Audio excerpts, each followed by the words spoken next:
Hello बच्चों, welcome to my channel study time. मेरा नाम है सौरभ और मैं आप लोग को क्लास 9 का चैप्टर 1 मोशन के बारे में पढ़ाने जा रहा हूँ। ठीक है, और आज का टॉपिक है डिस्टेंस एंड डिस्प्लेसमेंट। ठीक है, तो इससे पहले आपको मेरा पहला वीडियो जिसमें था difference between scalar and vector quantity, वो आप देख लीजिए। एक बार मैं आपको थोड़ा सा रिवाइज करा देता हूँ। जो स्केलर क्वांटिटी होता है उसका सिर्फ मैग्नीट्यूड होता है, और जो वेक्टर क्वांटिटीज होता है उसमें मैग्नीट्यूड अलोंग विद डायरेक्शन होता है। ठीक है, तो आपको ये पता होना चाहिए डिस्टेंस और डिस्प्लेसमेंट पढ़ने से पहले। ठीक है, तो मैं आपको पहले बता देता हूँ। जो डिस्टेंस जो है वो है स्केलर क्वांटिटी। ठीक है, the actual path covered by a body is called distance. Distance is a scalar quantity.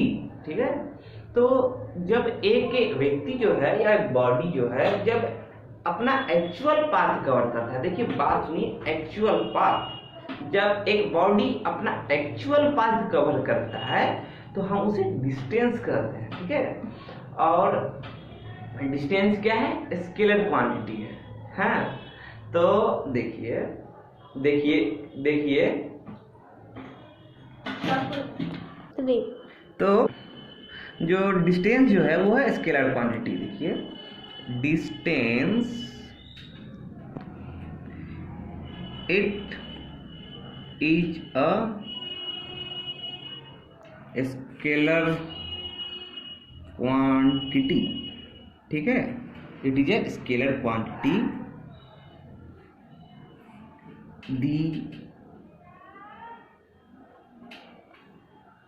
The actual path covered by a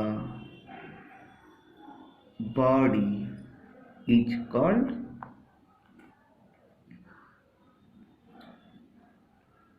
distance।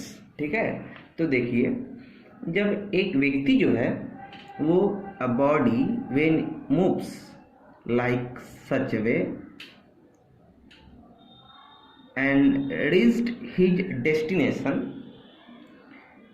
from point A to point B, then the actual path covered by a body, this is the actual path, is a distance।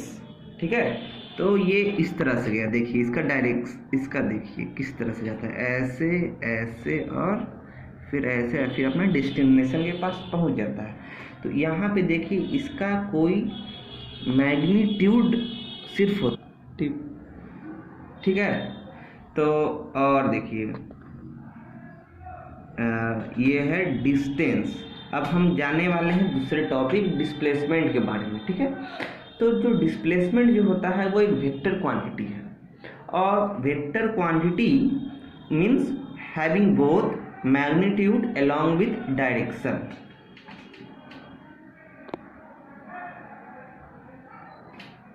देखिए इसका जो होता है it is a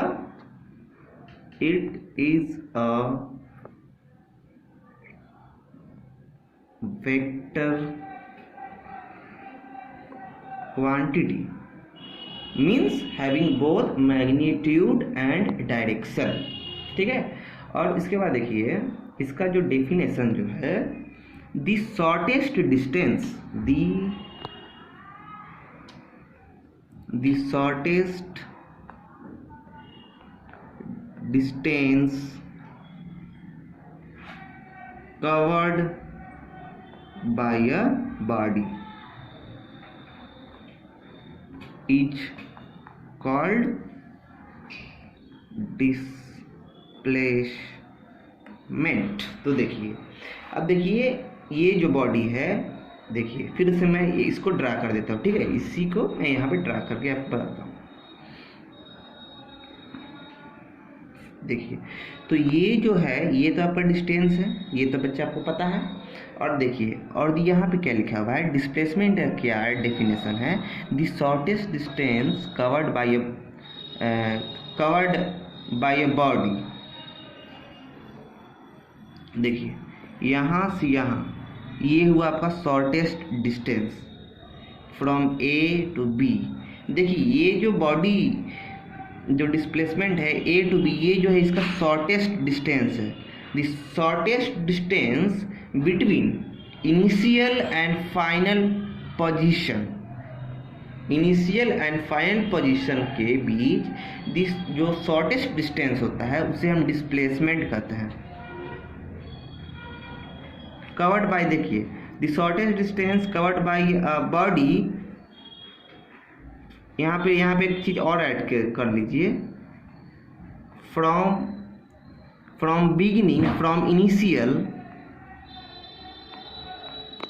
initial point to final point. Here point A is initial and point B is final. ठीक है, तो ये यहाँ से यहाँ तक जो है ये क्या है, डिस्प्लेसमेंट है, और ये जो है ये एक्चुअल पाथ जो है वो क्या है, डिस्टेंस है।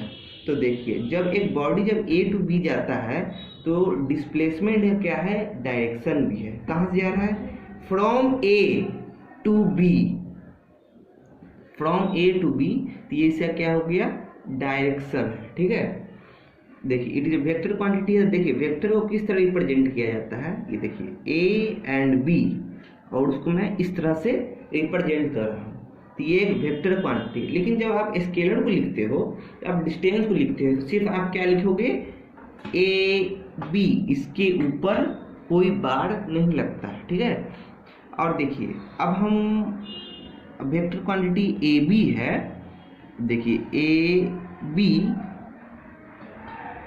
और हम अगर इस तरह से लिख सकते हैं और इस तरह लिख, दोनों में जानते हैं क्या अंतर है। देखिए यहाँ पे है जो बॉडी का जो इनिशियल पॉइंट है ए है, the body starts from A of his journey. ठीक है, और इस जो यहाँ पे जो लिखा हुआ है ये रिप्रेजेंट कर रहा है कि यहाँ पे जो बॉडी जो है वो अपना बी पॉइंट से स्टार्ट करता है जर्नी। ठीक है, तो ये बी और ये दोनों एक चीज़ नहीं है, दोनों अलग अलग है। ठीक है, एक देखिए, एक यहाँ पे देखिए ए एंड बी, इसका मतलब हुआ, देखिए इसका मतलब हुआ from A to B, like that. और ये जो है ये देखिए ये, इसका मतलब हुआ from B to A, from B to A, from B to A. ठीक है, तो ये जो दोनों जो है अलग अलग है। ठीक है, एक ए से स्टार्ट करता है और एक बी से स्टार्ट करता है, मतलब दोनों अलग अलग है। और देखिए इसके बाद ये दोनों क्या है, वेक्टर क्वांटिटी है, तो इस तरह से हम इसे रिप्रेजेंट करते हैं। ठीक है, और देखिए ये इसको आप इस तरह से from north to south, from south to north, इस तरह से भी आप उसके डायरेक्शन को डिनोट कर सकते हैं। ठीक है, तो देखिए इस तरह, देखिए ये ईस्ट है, ये वेस्ट है, ये नॉर्थ है, ये साउथ है, तो इस तरह से आप कर सकते हैं। Towards east, a body is moving towards east, इसको हम इस तरह से रिप्रेजेंट कर सकते हैं, body is moving towards east. ठीक है, इसी तरह देखिए किस तरह से आप रिप्रेजेंट करते हैं 9th क्लास में। देखिए ये ईस्ट के लिए है। ठीक है, और ये देखिए ये north, a body is moving towards north, yes, you know, and this represent a body is moving in west direction, and this denotes a body is moving towards south direction. Yes sir. South, ये क्या denote कर रहा है, waste, ये होता है north denote कर रहा है, और ये ईस्ट। ठीक है, अब देखिए एक इस तरह से क्वेश्चन आपसे आता है आपके क्लास 9 के क्वेश्चन बुक में कि एक बॉडी जो है वो 5 मीटर टुवार्ड्स ईस्ट जाता है, ठीक है। और उसके बाद ये जब 5 मीटर टुवार्ड्स ईस्ट जाने के बाद ये 3 मीटर नॉर्थ की ओर जाता है, ठीक है। 3 मीटर नॉर्थ जाता है। और ये जो दोनों ये जो है दोनों क्या है, परपेंडिकुलर है, ठीक है। तो हमको क्वेश्चन आता है कि what is the distance covered by a body and what is the displacement of the body. तो देखिए जो डिस्टेंस जो है 5 + 3, याद रखिए द एक्चुअल पाथ। तो 5 + 3, तो यहाँ पे इसका डिस्टेंस क्या है, DISTAN, डिस्टेंस कितना है बच्चों, 8 मीटर, ठीक है। और डिस्प्लेसमेंट क्या होता है, the shortest distance between initial and final position. तो ये जो है आपका इनिशियल पोजीशन है और ये क्या है आपका फाइनल पोजीशन, ठीक है। तो ये देखिए ये क्या हो गया आपका डिस्प्लेसमेंट होगा, ठीक है।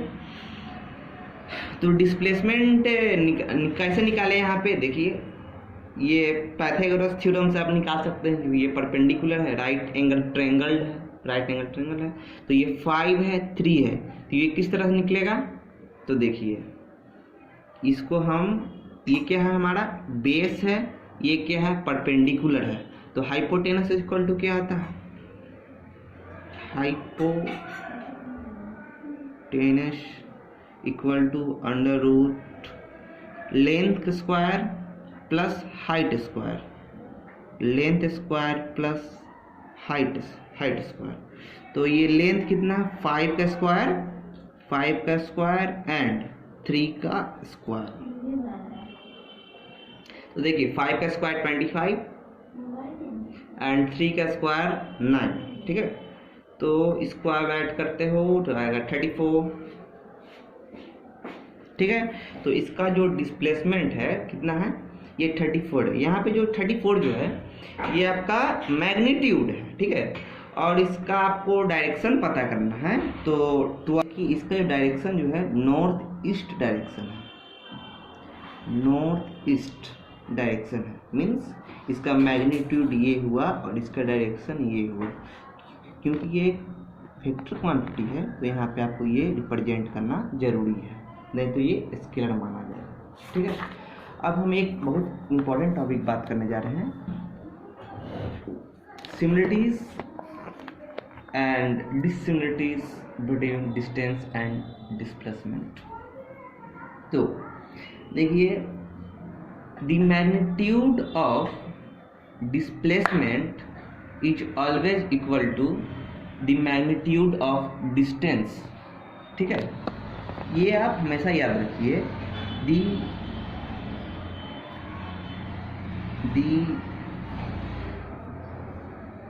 the magnitude of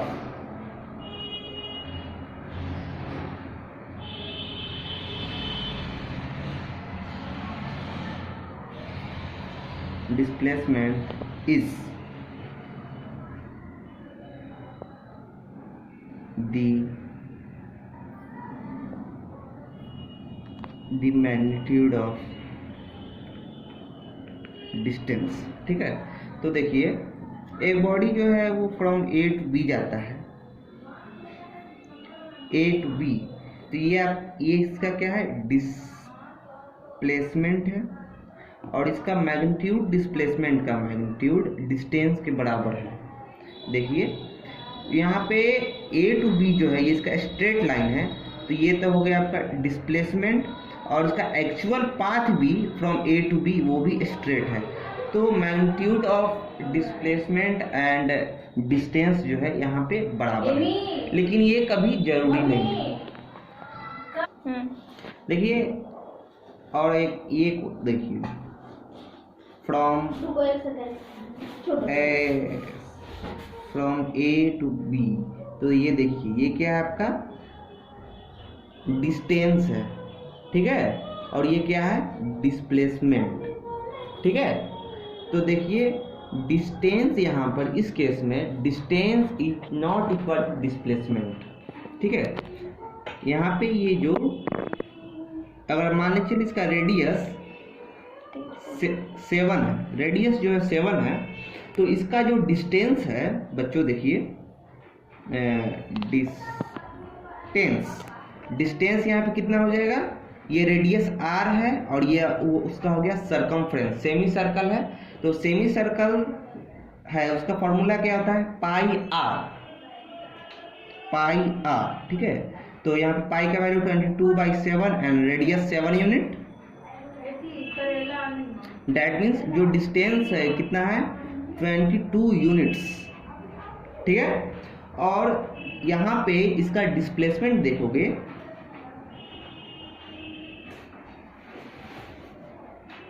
डिस्प्लेसमेंट कितना है बच्चों, ये इसका डायमीटर है, डायमीटर कितना है 7 जो रेडियस है इसका डायमीटर क्या आता है, डायमीटर 2r, तो 2r and r equal to 7 unit, that means 14 units. तो देखिए डिस्टेंस और जो डिस्प्लेसमेंट है दोनों बराबर नहीं है। देखिए जब एक बॉडी मूव करता है और तो देखिए जो डिस्टेंस है वो हमेशा नॉन जीरो नहीं हो सकता, ठीक है, लेकिन डिस्प्लेसमेंट जो है जीरो भी हो सकता है, जीरो में और मे नॉट बी जीरो। देखिए एक बॉडी जब इस तरह मूव कर कर आता है, चलता है और फिर उसी पोजीशन पे पहुंच जाता है, ठीक है, ये यहाँ से स्टार्ट करता है और यहीं पहुंच जाता है। तो यहाँ पे जो डिस्टेंस जो है, जो डिस्टेंस जो होता है ये नॉन जीरो है, डिस्टेंस जो है नॉन जीरो है, मगर यहाँ पे डिस्प्लेसमेंट देखोगे तो ये है जीरो। क्यों? क्योंकि यही इसका इनिशियल पॉइंट है और यही इसका फाइनल पॉइंट है। और डिस्प्लेसमेंट का क्या होता है definition, the shortest distance between initial point and final point, और इसका इनिशियल और फाइनल पॉइंट के बीच का शॉर्टेस्ट डिस्टेंस जो है वो जीरो है, ठीक है। तो इसी कारण इसका डिस्प्लेसमेंट क्या हो गया, डिस्प्लेसमेंट क्या हो गया जीरो, एंड डिस्टेंस अगर ये सर्कल है, ये अगर सर्कल है और इसका रेडियस r है, इसका डिस्टेंस हो गया 2πr। तो देखिए distance is not equal to displacement. In general distance is always greater than और इक्वल टू डिस्प्लेसमेंट। मतलब डिस्टेंस जो है हमेशा ही बड़ा होता है, किसी भी केस में डिस्टेंस जो है हमेशा या तो बड़ा होगा या तो बराबर होगा, कभी भी डिस्टेंस हमेशा बड़ा होगा। ऐसा कभी कोई भी केस नहीं है जहाँ पे डिस्प्लेसमेंट जो है ग्रेटर है डिस्टेंस, ठीक है। बच्चों तो इस तरह से आप एक समरी करके लिख लीजिए, distance can never be zero, displacement में और मे नॉट बी जीरो, ठीक है। और इसके बाद हम आप लोग को वेलोसिटी और स्पीड के बारे में आगे पढ़ाऊंगा, ठीक है। और अगर आपको यह वीडियो अच्छा लगा तो लाइक और सब्सक्राइब जरूर करें, और अगर आपको कुछ नहीं समझ में आया तो आप कमेंट में जरूर लिखिए और मैं आपको बताने की कोशिश करूँगा, ठीक है। Thank you students.